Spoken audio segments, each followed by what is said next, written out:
qui je suis. Dominique Avelange, actuellement président d'Eau et Rivières de Bretagne, après de nombreux présidents. Donc une association bien connue en Bretagne qui regroupe à peu près une centaine d'associations, plus des adhérents bénévoles, individuels. Le tout combiné, on peut estimer qu'on représente 30 000 à 40 000 personnes. Les salariés, nous tournons autour de 18 et plus, selon les moments.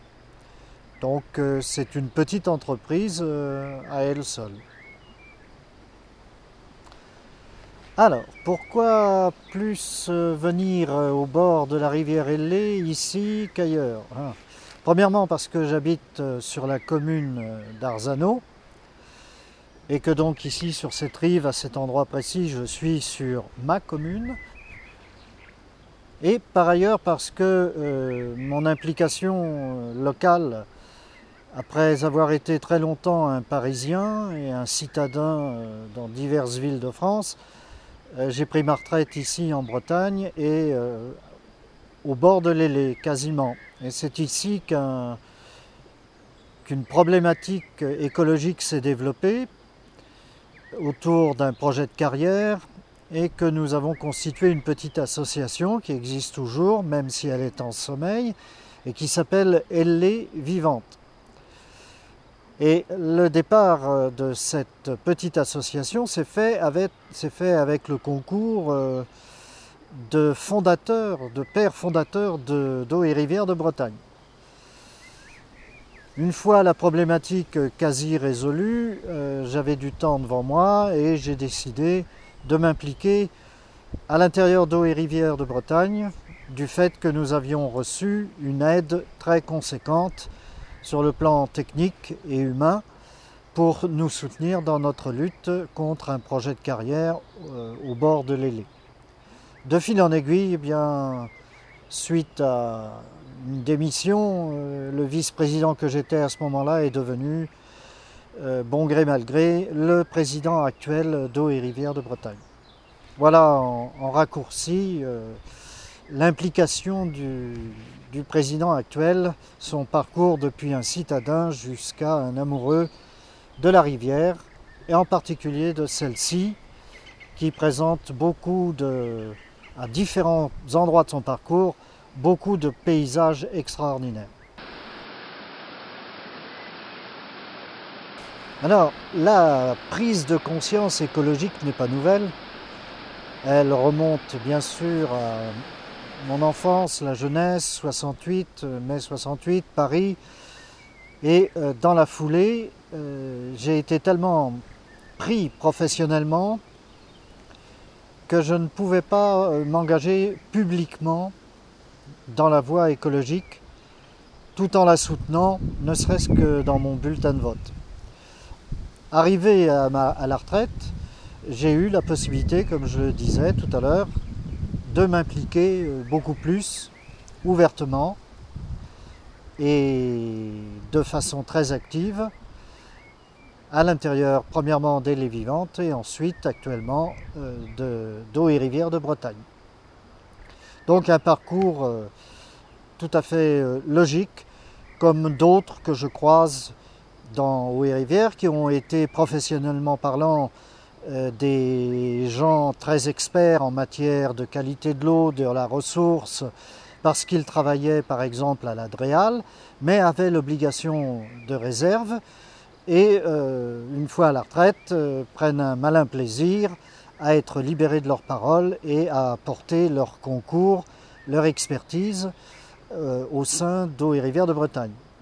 Bon, moi je n'ai pas cette expertise, ma profession était d'enseigner une langue étrangère, mais j'apporte la curiosité et toute la culture que je continue à acquérir.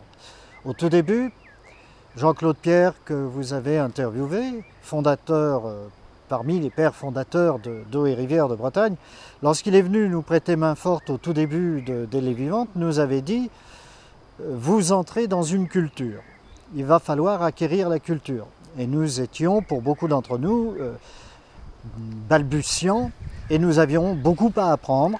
Et c'est ce que nous avons fait, et c'est ce que j'ai personnellement fait et que je continue à faire. J'apprends toujours, et je suis aussi épaté, émerveillé de l'expertise et de l'implication d'anciens comme de nouveaux à l'intérieur d'Eau et Rivières de Bretagne, qui permettent d'ailleurs de porter très haut et très fort la parole engagée des militants d'Eau et Rivières de Bretagne auprès des instances officielles, préfecture, région, DREAL et d'autres instances dans lesquelles, nombreuses d'ailleurs, dans lesquelles nous siégeons, comme le SAGE par exemple. Et cette parole, on le sait, est entendue et, dit-on, respectée, même si on ne suit pas toujours nos recommandations. Ça ne fait rien, c'est le travail du militant. On n'est pas entendu une fois, on revient frapper à la porte avec le même message, on recommence. Et petit à petit, eh bien, dans l'histoire de RB, les anciens pourraient vous expliquer comment une avancée, maintenant reconnue, admise comme de fait, est née d'une initiative d'Eau et Rivières de Bretagne, appuyée avec constance, avec beaucoup d'efforts par des anciens militants qui parfois sont toujours membres. Certains malheureusement ne sont plus là. Je pense à l'un d'entre eux qui était parmi nous à Ille-et-Vivante, qui était à Concarneau, que nous connaissons et qui malheureusement est décédé. Mais c'est grâce à ce travail-là que je suis assez fier de reprendre le flambeau pour un moment et être président d'une grande association aussi engagée et aussi, disons-le, efficace et respectée. Donc, une amélioration, est-ce que j'ai vu une amélioration de la rivière et en particulier de la rivière Ailée ici? Je suis arrivé à un moment où les combats les plus connus autour de la rivière Ailée étaient résorbés. Les pollutions des années 60 qui ont défrayé la chronique sont loin derrière nous. Et l'engagement des militants locaux et d'Eau et Rivières de Bretagne, associés, si je ne m'abuse, avec les associations de pêche locales, pour défendre la qualité de cette rivière qui était de façon drastique remise en cause par des pollutions industrielles, bien tout ceci était résorbé. Je viens et je profite de la qualité de l'eau obtenue grâce au combat des militants précédents. Dire que j'ai observé une grande amélioration depuis les 10 années que je suis ici, ce serait mentir, même si je suis de près, bien sûr, l'actualité des instances dans lesquelles nous participons localement. Je pense à la Clé, je pense au SAGE, et à toutes les luttes militantes sur d'autres bras de rivière que l'Ailée autour de Quimperlé. La question des inondations à Quimperlé aussi, je vois bien qu'il y a toujours la nécessité d'une vigilance qui est exercée par les militants qui n'hésitent pas, comme actuellement, à relancer les services municipaux de Quimperlé autour de la pollution d'un bras de rivière.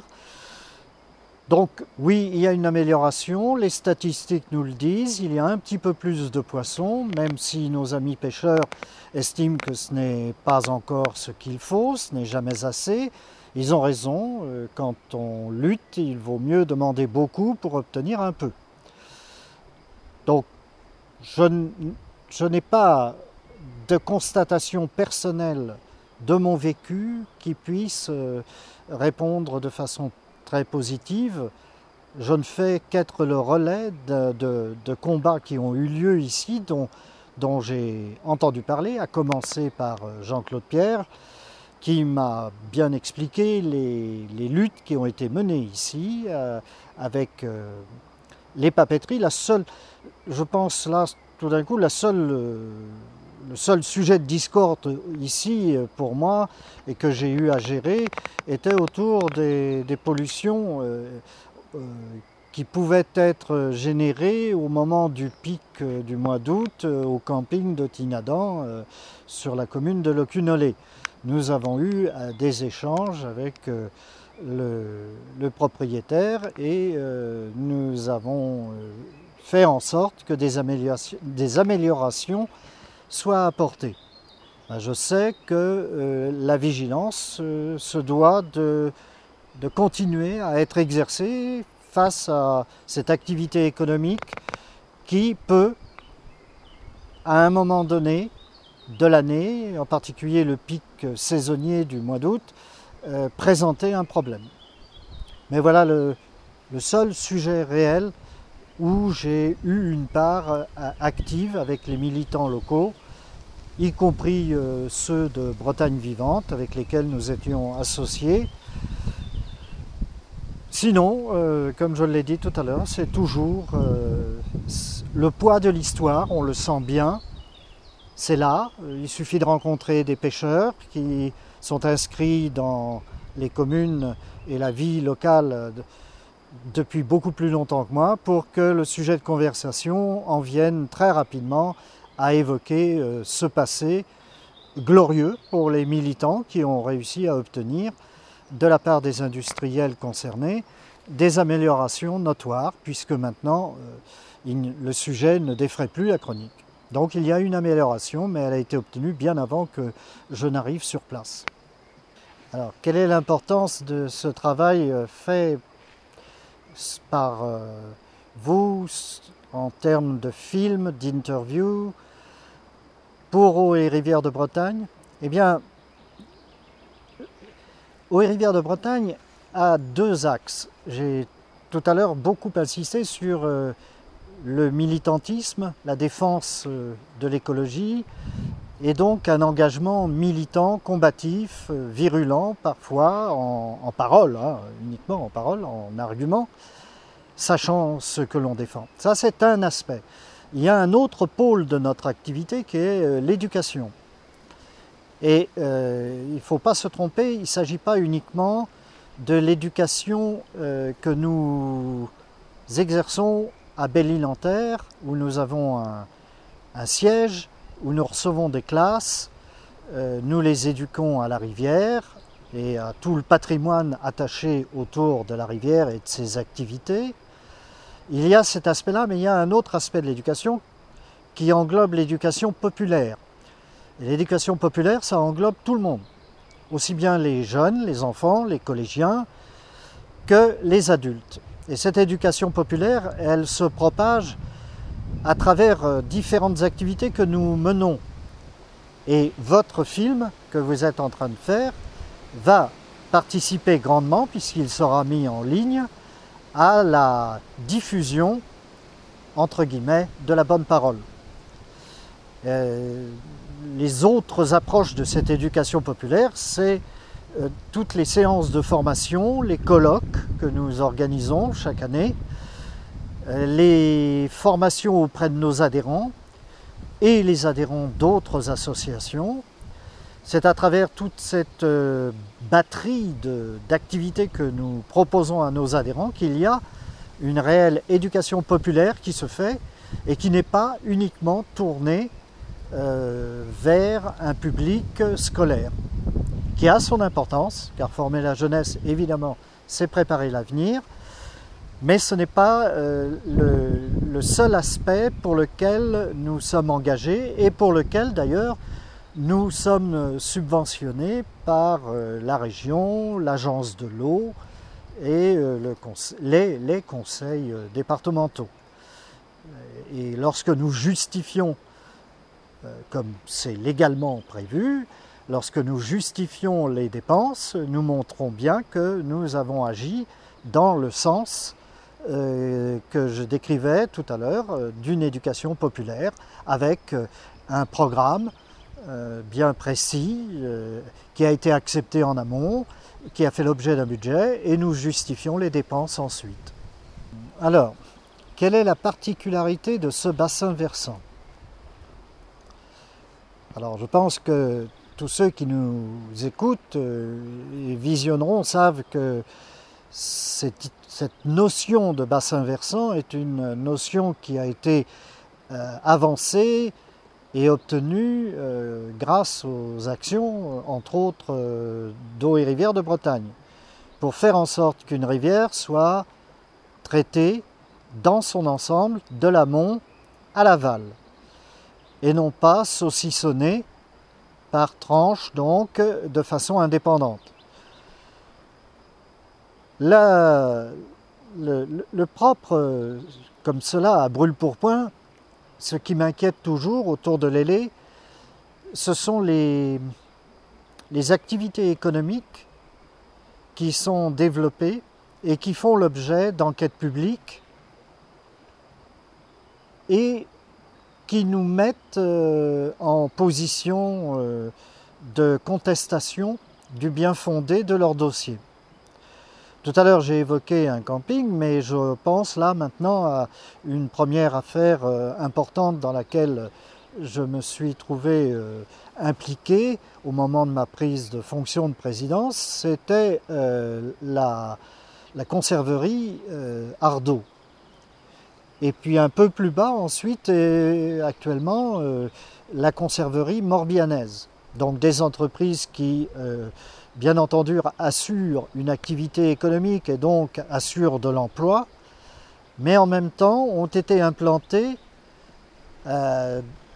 près d'un bras de l'Ailée, à peut-être, on peut dire, pour résumer, le plus mauvais endroit qui soit.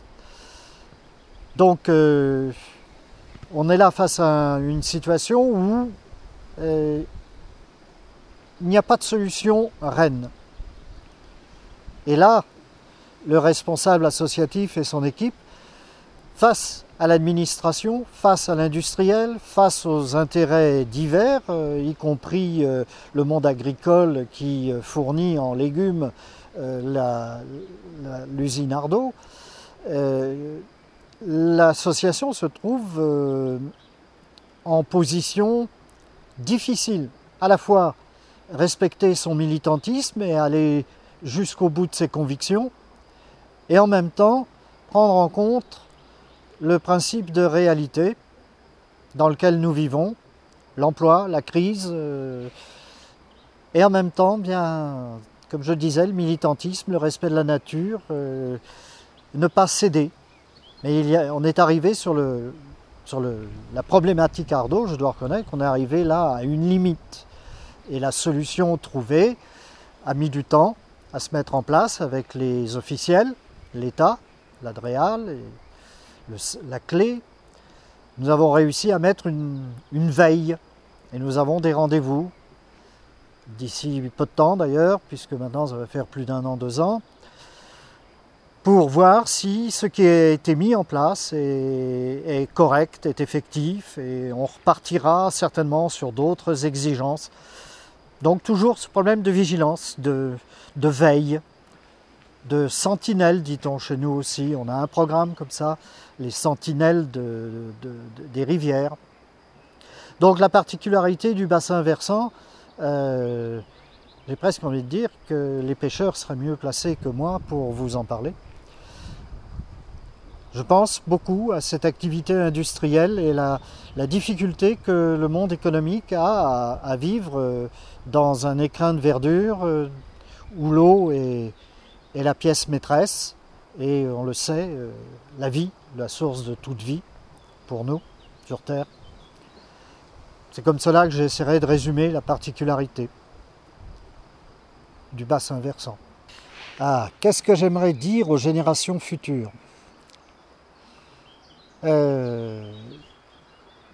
En espérant que nous leur laisserons une nature au minimum aussi belle et aussi propre, aussi correcte sur le plan écologique que maintenant. Ce que j'aimerais leur dire, c'est leur répéter, leur placer des messages très simples, comme celui, encore une fois, que m'avait mis dans les oreilles Jean-Claude Pierre, que le pire, c'était l'indifférence. Donc ne soyez pas indifférents, engagez-vous, militez, défendez, parce que lorsqu'il sera trop tard, à quoi bon râler? Vous serez les premiers coupables, puisque vous n'aurez pas défendu ce qui valait la peine d'être défendu. C'est un message simple, évident, c'est à peu près la seule chose vraiment nécessaire à faire passer auprès des jeunes. Parce qu'il est vrai que actuellement, on sent un désengagement, une crainte, beaucoup de peur, beaucoup de freins et d'indifférence qui s'installent parce qu'on considère qu'on a d'autres urgences. Il y en a même qui vont jusqu'à dire que l'écologie, ça suffit. Évidemment, je ne partage absolument pas ce propos. Il est urgent que les jeunes prennent de plus en plus leur part et militent, et je dirais tout simplement nous remplacent. Nous ne sommes pas éternels, il faut que les jeunes s'impliquent et prennent leur avenir en main et ne laissent pas faire ce qui ne pourra pas être récupéré par la suite si les désastres écologiques sont trop grands. Voilà, engagez-vous.